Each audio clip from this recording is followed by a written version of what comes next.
Selamat malam Bapak Ibu, Saudara, umat yang dikasihi Tuhan Yesus Kristus. Ada lirik lagu yang menarik. Hidupku bukannya aku lagi, tapi Yesus dalamku. Hidup yang kita jalani bukan karena hebat dan kuat kita, tetapi karena anugerah Tuhan.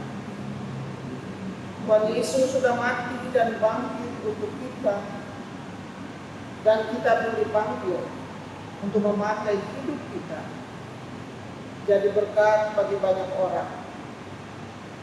Hidup orang percaya dipakai bagi pekerjaan yang memuliakan nama Tuhan, karena pada akhirnya hidup kita harus dipertanggungjawabkan di hadapan Tuhan. Marilah kita awali ibadah menghadap Allah dan menyembahnya serta memuliakan namanya, karena kasih-Nya besar atas kita. Dengan berdiri menaikkan ibu pujian, kita bakti 240 bait 1 dan 2. Kasih Tuhanku sungguhlah ajaib.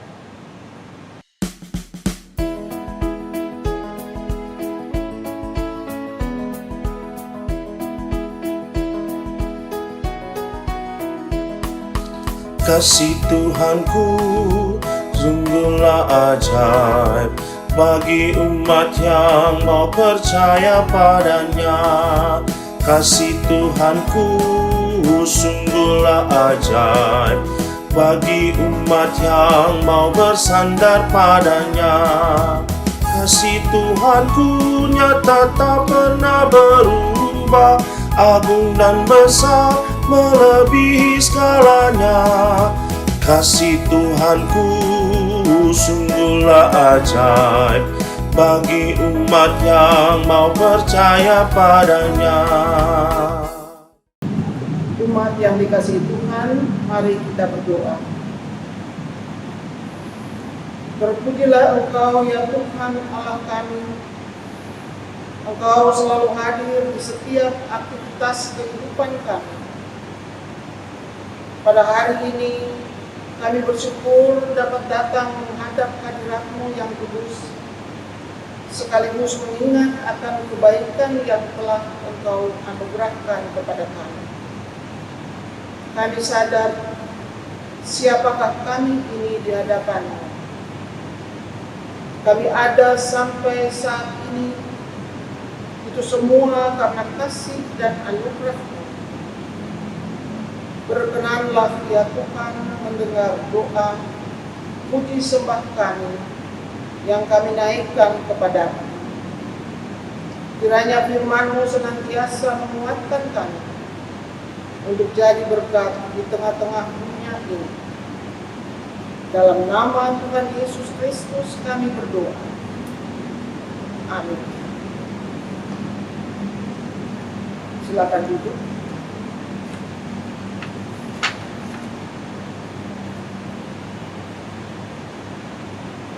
Umat Tuhan, mari kita membaca dari Mazmur pujian, dari kitab Mazmur pasal 27 ayat 1 sampai dengan 6 secara responsorial. Tuhan adalah terangku dan keselamatanku. Kepada siapakah aku harus takut? Tuhan adalah benteng hidupku. Terhadap siapakah aku harus gemetar? Ketika penjahat-penjahat menyerang aku, Untuk memakan dagingku, yakni semua lawanku dan musuhku, mereka sendirilah yang tergelincir dan jatuh. sekalipun tentara berkemah mengepung aku, Tidak takut hatiku, sekalipun timbul peperangan melawan aku, dalam hal itu pun aku tetap percaya. satu hal telah kuminta kepada Tuhan, Itulah yang kuingini diam di rumah Tuhan, seumur hidupku, menyaksikan kemurahan Tuhan dan menikmati baiknya sebab Ia melindungi aku dalam pondoknya. Pada waktu bahaya, Ia menyembunyikan aku dalam persembunyian di kemahnya. Ia mengangkat aku ke atas gunung batu. Maka sekarang tegaklah kepalaku. Mengatasi musuhku sekeliling aku. Dalam kemahnya aku mau mempersembahkan korban dengan sorak-sorai. Aku mau menyanyi dan bermazmur bagi Tuhan. Kita menyanyi dari kitab Bakti 354 bait 1. Hidup yang sedih jadi melodi.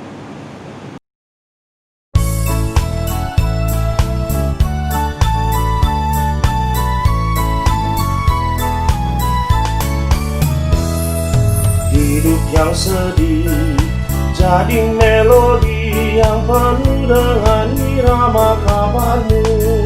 Yesus, Kau beri isi melodi melagukan kemenangan salib-Mu. Di dalam hatiku Kau buat harmoni, nada-nada pasti ganti simfoni.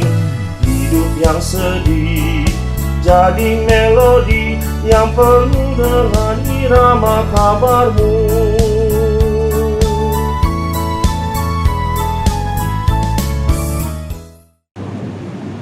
Baik saudara-saudara, mari kita sekarang berdoa untuk mohon bimbingan Roh Kudus di saat kita mau mendengar dan merenungkan firman Tuhan. Kita berdoa. Sekarang ya Allah, ya Bapa Tuhan kami Yesus Kristus, Engkaulah sumber kekuatan ketika kami mau mendengar renungkan firman-Mu ya Tuhan. Karuniakanlah kekuatan-Mu, Roh Kudus-Mu, sehingga kami boleh mengerti apa yang kami hendak renungkan, baca, dan juga mau pahami bersama. Dengan kekuatan dan pertolongan Tuhan, kiranya kami dimampukan, bukan cuma pandai mengerti, tapi juga mau menyambut untuk melakukan kehendak firman-Mu. Sekarang bersabdalah ya Yesus, firman yang hidup, kami siap untuk mendengar, menyambut, dan melakukan kehendak-Mu. Di dalam kasih dan kemurahan Tuhan Yesus Kristus kami berdoa. Amin. Saudara-saudara, dengan berdiri mari kita mendengar sabda Tuhan berdasarkan bacaan Alkitab dari 2 Korintus pasal 5 ayat 11 sampai dengan ayat yang ke-15. 2 Korintus pasal 5 ayat 11 sampai dengan ayat 15 yang menyatakan, kami tahu apa artinya takut akan Tuhan. Karena itu kami berusaha meyakinkan orang.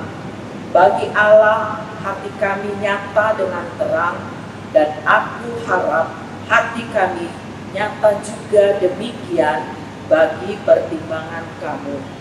Dengan ini kami tidak berusaha memuji-muji diri kami sekali lagi kepada kamu, tetapi kami mau memberi kesempatan kepada kamu untuk memegahkan kami, supaya kamu dapat menghadapi orang-orang yang bermegah karena hal-hal lahiriah dan bukan batinnya.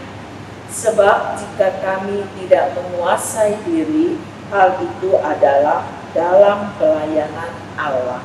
Dan jika kami menguasai diri, hal itu adalah untuk kepentingan kamu.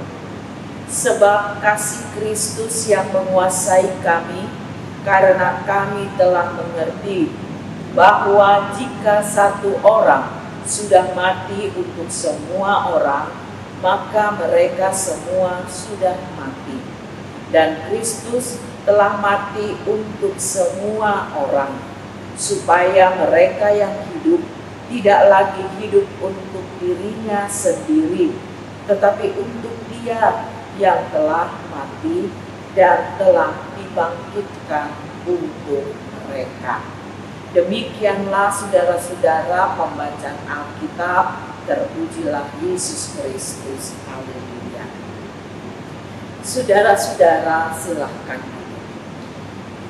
Saudara-saudara yang dikasih Tuhan kita Yesus Kristus, sekali waktu dalam tayangan televisi ketika umat Kristen merayakan kemenangan Yesus dalam peristiwa Paskah. Di Filipina, saudara-saudara, ada seorang pria mencoba untuk mengekspresikan diri, meniru sebagaimana yang sudah dialami oleh Yesus dalam peristiwa penyaliban. Maka pria ini, saudara-saudara, mengikatkan kedua kakinya, kedua tangannya direntangkan, lalu dikaitkan ke bagian bawah pesawat. Lalu pesawat itu pun terbang dan mengangkat tubuh laki-laki itu yang terbentang, saudara-saudara, yang sudah diikat, sehingga kalau dilihat dari bawah gitu ya, terlihat seperti disalibkan. Saudara-saudara, itu hanya tindakan meniru atau mengekspresikan, demonstrasikan dalam rangka mengingat, merayakan kematian Yesus dan kebangkitannya, tapi sebenarnya tidak merasakan sakit sama sekali. Karena dia mengekspresikannya hanya dengan diikat-ikatkan saja, lalu terbang di atas sehingga orang-orang dari bawah melihat. Saudara-saudara, itu hanya tindakan meniru, demonstrasi.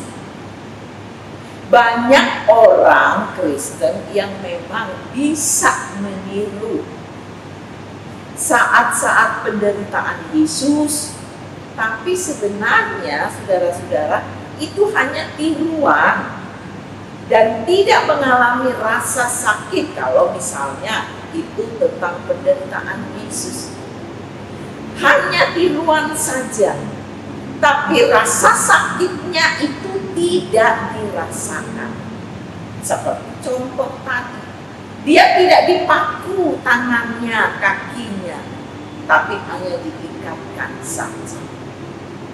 Saudara-saudara yang dikasihi Tuhan Yesus Kristus, coba kalau harus mengalami penderitaan Yesus, mengalami seperti yang dialami oleh Yesus. Saya merasa mungkin banyak orang Kristen yang angkat tangan, menyerah, meniru dengan cara mendemonstrasikan. Bisa saja orang mau karena tidak merasakan sakit. Tapi kalau mengalami seperti yang dialami oleh Yesus, banyak orang pasti akan menyerah, angkat tangan. Nah, saudara-saudara, berbicara soal tiru meniru, tidak sedikit tindakan manusia dalam rangka kepentingan pribadi lalu meniru tindakan atau pekerjaan orang lain. Misalnya dalam dunia bisnis saja, misalnya negara Cina. Negara Cina itu, saudara-saudara, terkenal dengan kepiawaiannya menduplikasi, meniru produk-produk tertentu dari negara-negara tertentu misalnya, untuk kemudian dijual, diperjualbelikan dengan harga yang lebih atau jauh lebih murah dari harga aslinya. emas, telepon selular, motor, mobil, dan masih banyak lagi saudara-saudara yang aslinya bisa mencapai puluhan sampai ratusan juta. Ternyata bisa diperoleh hanya dengan beberapa ratus ribu misalnya, atau beberapa puluh juta saja misalnya, karena memang sudah diduplikasi, dipalsukan. Di negara Cina ini hebat kalau soal ini. Saudara-saudara, ternyata kepalsuan itu bukan hanya terjadi dalam dunia bisnis, komersil, ekonomi saja, tidak. Tapi saudara-saudara, dalam pekerjaan di gereja, pelayanan di gereja, sering juga muncul kepalsuan. Kalau dalam surat Timotius, saudara-saudara, dalam surat Timotius, di situ disebutkan, kalau kita baca surat Timotius, bahwa pengajar, nabi-nabi palsu banyak bermunculan, saudara-saudara, di tengah persekutuan umat Tuhan. Pola pengajaran, pola pemberitaan, dalam tanda petik firman yang mereka sampaikan mirip seperti yang disampaikan para rasul, murid-murid Tuhan Yesus. Tapi apa yang mereka sampaikan ternyata bertujuan untuk mengeruk keuntungan pribadi, bukan untuk mencapai atau menuju pada kemuliaan Tuhan. Bahkan cara-cara mereka itu dilakukan juga dengan mencari-cari kesalahan, mencari-cari kelemahan dari para rasul yang melayani dengan sungguh-sungguh dalam kebenaran. Saudara-saudara, dalam bacaan kita ini, sementara di dalam bacaan kita ini terungkap banyak persoalan, banyak tantangan yang dihadapi, tapi sikap hidup yang takut akan Tuhan selalu dimiliki dan diungkapkan oleh Rasul Paulus. Sekalipun ada banyak tantangan, ada banyak persoalan, bertubi-tubi datang menyerang Rasul Paulus. Tapi sikap hidupnya yang takut akan Tuhan itu menguasai dirinya, sehingga tidak mampu menggoyahkan tekadnya untuk terus dapat berfungsi menjadi pelayan Tuhan. Saudara-saudara, sikap itulah yang mendasari seluruh upaya Paulus untuk berfungsi sebaik-baiknya selaku anak Tuhan, selaku rasul, murid, bahkan sekalipun disertai dengan berbagai persoalan dan tantangan yang tidak henti-hentinya. Nah, saudara-saudara, berbicara tentang sikap hidup yang takut akan Tuhan, mungkin kita sudah tahu apa itu arti takut akan Tuhan. Takut akan Tuhan jelas, saudara-saudara, berbeda dengan takut akan iblis, setan. Kalau ada orang takut sama iblis, sama setan, dia akan berusaha menjauhi hal-hal yang dianggap berhubungan dengan iblis atau setan. Banyak orang takut malam-malam jalan di kuburan sendiri. Kenapa? Karena berpikir atau mengira nanti ketemu dengan setan. Orang takut, maka dia berusaha menjauhkan diri dari hal yang ditakuti. Anak kecil saja misalnya,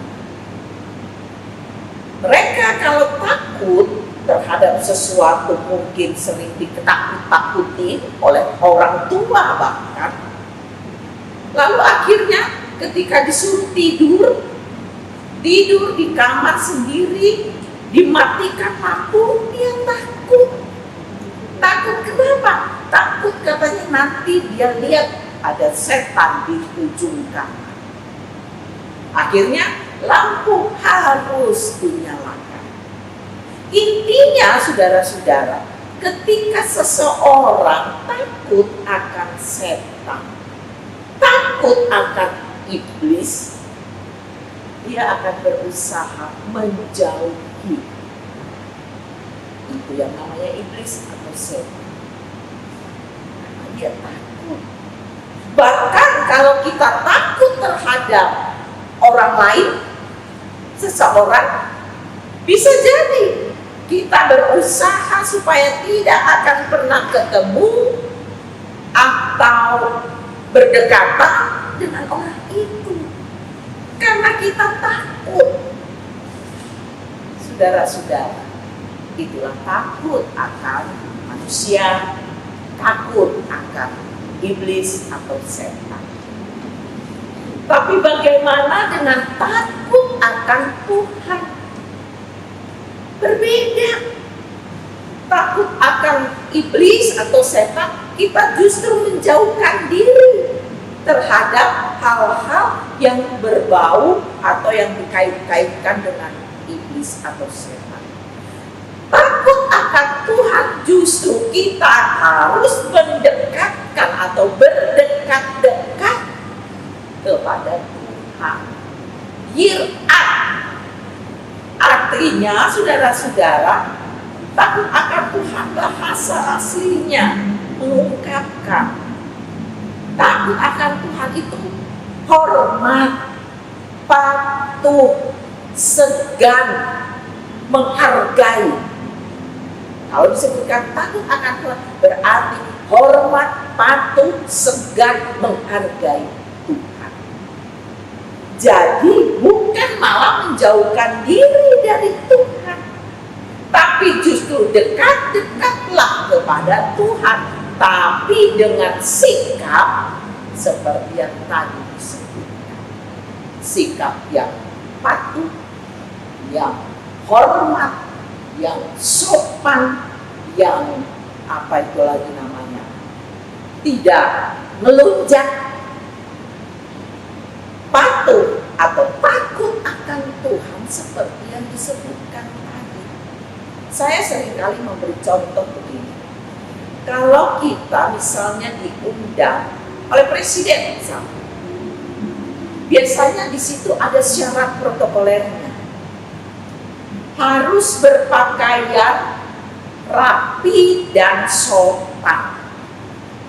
Lalu ketika kita sudah duduk berhadapan dengan presiden, nggak mungkin kita angkat kaki sambil kemudian dengan merokok, lalu kita katakan, ada apa Pak Presiden mau ketemu dengan saya? Nggak mungkin kan?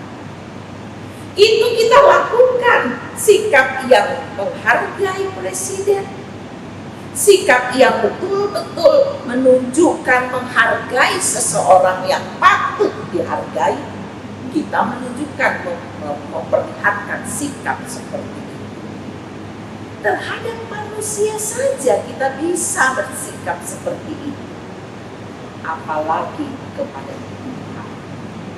Maka rasa patuh, tunduk, hormat, dan mengikuti apa yang Tuhan kehendaki, itulah yang disebut dengan sikap hidup yang takut akan Tuhan. Dan itulah yang ditunjukkan oleh Rasul Paulus dalam menjalankan tugas tanggung jawabnya sebagai anak Tuhan. Saudara-saudara, Paulus sadar, benar-benar sadar siapa yang mengutus dia. Paulus sadar, benar-benar sadar siapa juga atau siapa pula yang dia layani itu. Dia tahu Tuhan Yesuslah yang mengutus dia dan dia harus melayani Tuhan. Itu artinya apa yang Tuhan kehendaki atas diri Paulus, itulah yang dia lakukan.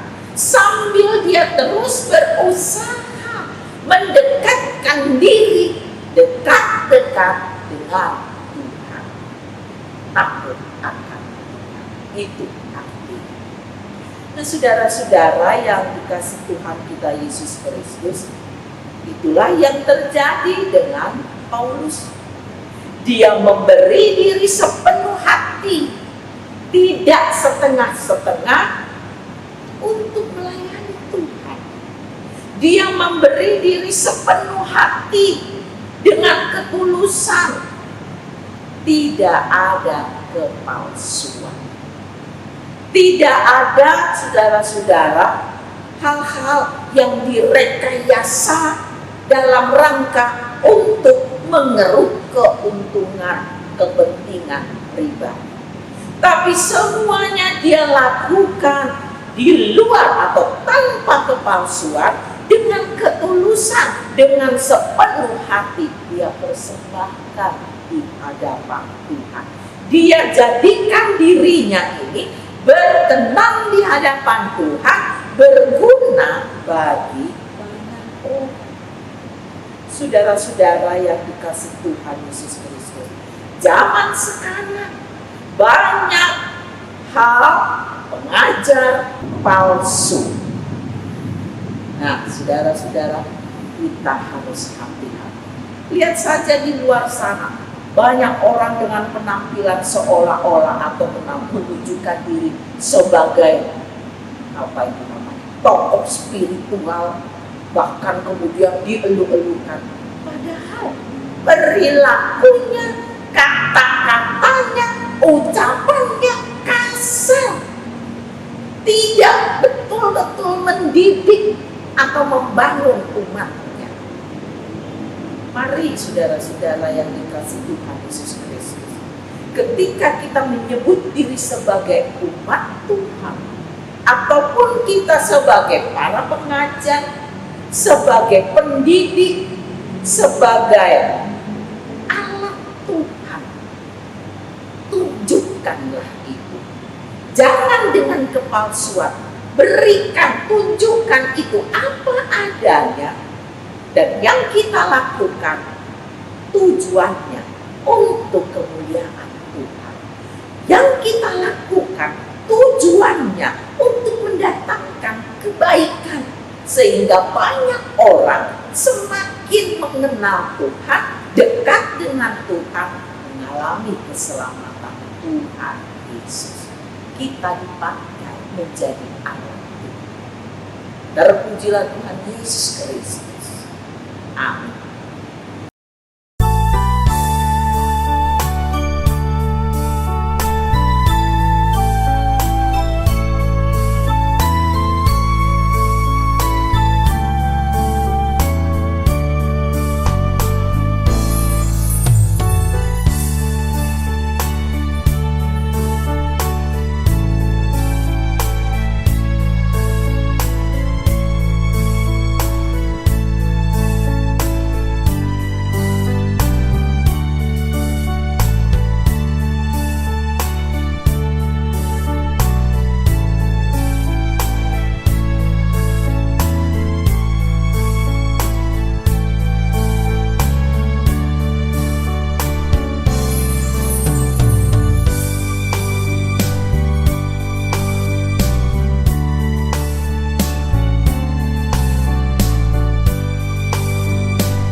Baik saudara-saudara, sekarang kita berdoa, kita naikkan doa kita pada Tuhan, kita berdoa. Terima kasih ya Tuhan, terima kasih ya Yesus Kristus, terima kasih untuk kesempatan yang boleh kami alami, mendengar, merenungkan firman-Mu ya Tuhan. Kekuatan dari Tuhan kiranya yang terus memampukan kami untuk dapat mengungkapkan, mewujud nyatakan kehendak firman-Mu di sepanjang kehidupan yang Tuhan percayakan. Karuniakanlah kami senantiasa dan berupaya teruslah kami dengan pertolongan Tuhan untuk memiliki sikap hidup yang takut akan Tuhan, yang terus mau mendekatkan diri kepada Tuhan sambil berupaya memenuhi kehendak-Mu ya Tuhan di sepanjang kehidupan.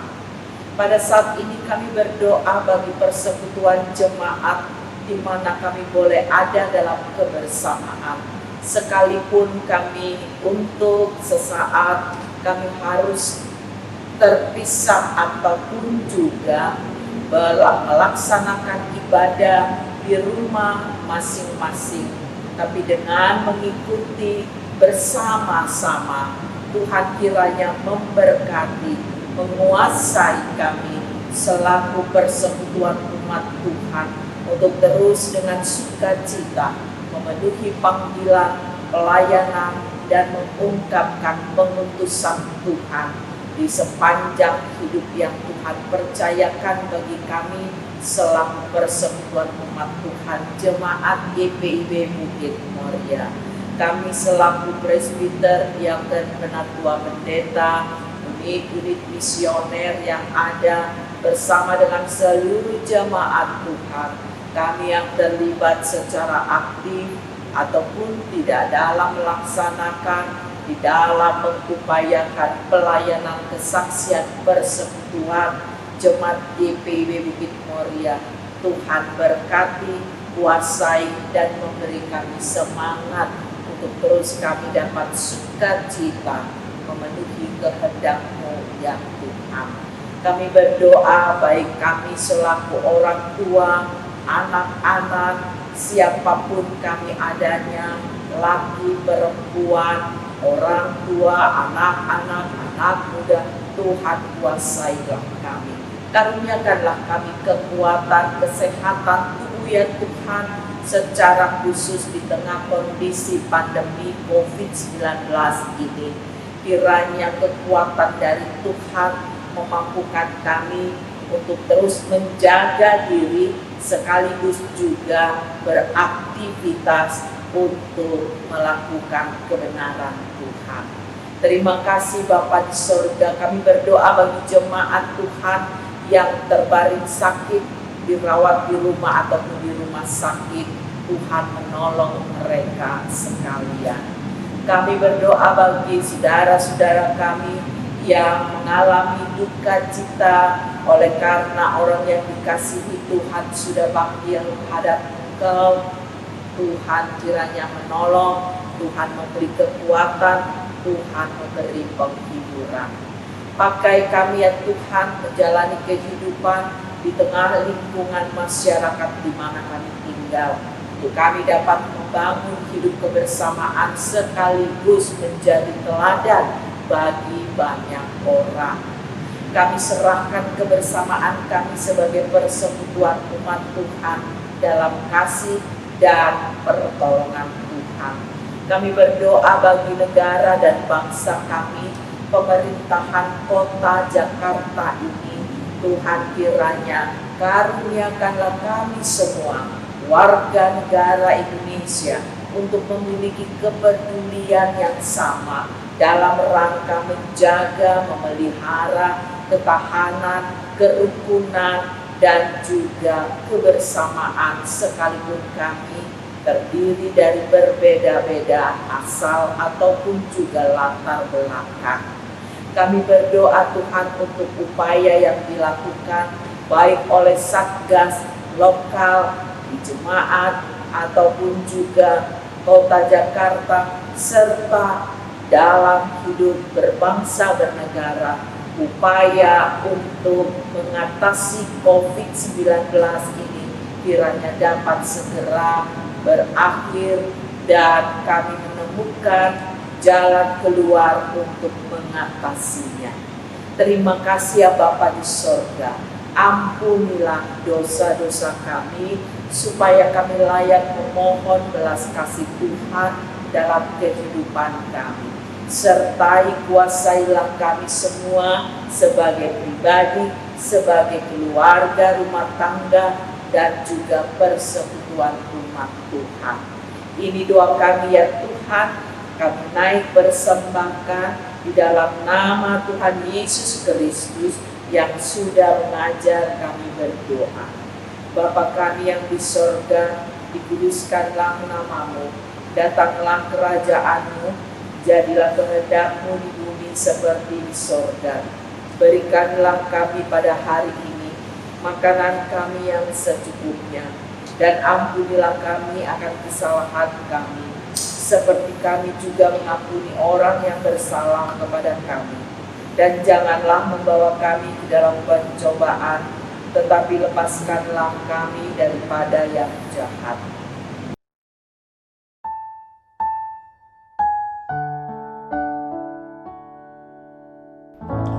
Karena Engkaulah yang mempunyai kerajaan dan kuasa dan kemuliaan sampai selama-lamanya.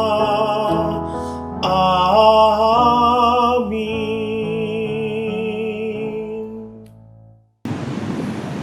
Umat Tuhan, marilah kita memberi persembahan dengan hati penuh rasa syukur dan sukacita, sambil mengingat pesan Alkitab dari kitab Ulangan pasal 16 ayat 16b sampai dengan 17 yang menyatakan, janganlah ia menghadap hadirat Tuhan dengan tangan hampa, tetapi masing-masing dengan sekedar persembahan sesuai dengan berkat yang diberikan kepadamu oleh Tuhan Allahmu. Kiranya Tuhan memberkati persembahan yang kita berikan.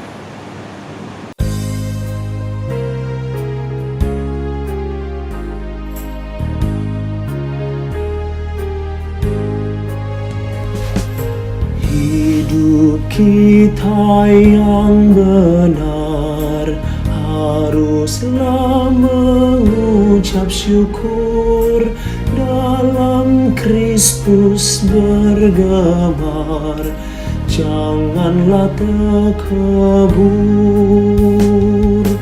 Dalam susah pun senang, dalam segala hal aku bermazmur dan ucap syukur, itu kehendaknya. Apa arti hidupmu? Bukankah ungkapan syukur karena Kristus penebus berkorban bagimu. Dalam susah pun senang, dalam segala hal aku bermazmur dan ucap syukur, itu kehendaknya. Umat yang dikasihi Tuhan, marilah berdiri dan secara bersama-sama kita mendoakan persembahan ini. Kita berdoa. Bapa, terima kasih Engkau selalu setia memberkati dan menyertai kami. Segala yang kami perlukan selalu Engkau cukupkan. Jadikanlah kami alat-Mu, saluran berkat bagi banyak orang. Terimalah persembahan yang telah kami berikan dan kuduskanlah agar bermanfaat untuk menunjang pelayanan pekabaran Injil. Dalam nama Tuhan Yesus, sumber hidup dan berkat, kami berdoa. Amin. Saudara-saudara, marilah berdiri dan menyambut amanat pengutusan. Jadilah pelaku firman Tuhan yang saudara-saudara sudah dengarkan, dan kembalilah dalam damai sejahtera Tuhan.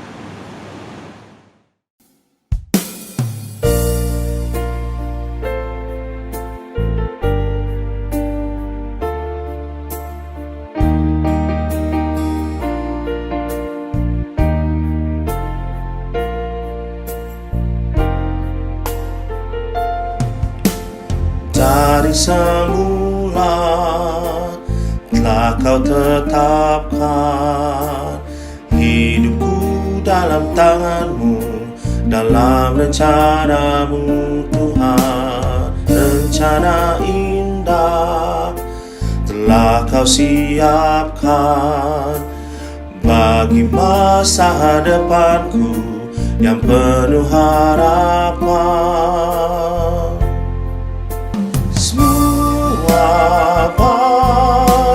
Semua baik apa yang telah Kau perbuat di dalam hidupku. Semua baik, sungguh teramat baik. Kau jadikan hidupku berarti. Mari saudara-saudara, arahkanlah hati dan pikiranmu kepada Allah, serta terimalah berkat Tuhan. Kasih karunia Tuhan Yesus Kristus, kasih Allah Bapa, dan persekutuan Roh Kudus menyertai kamu sekalian.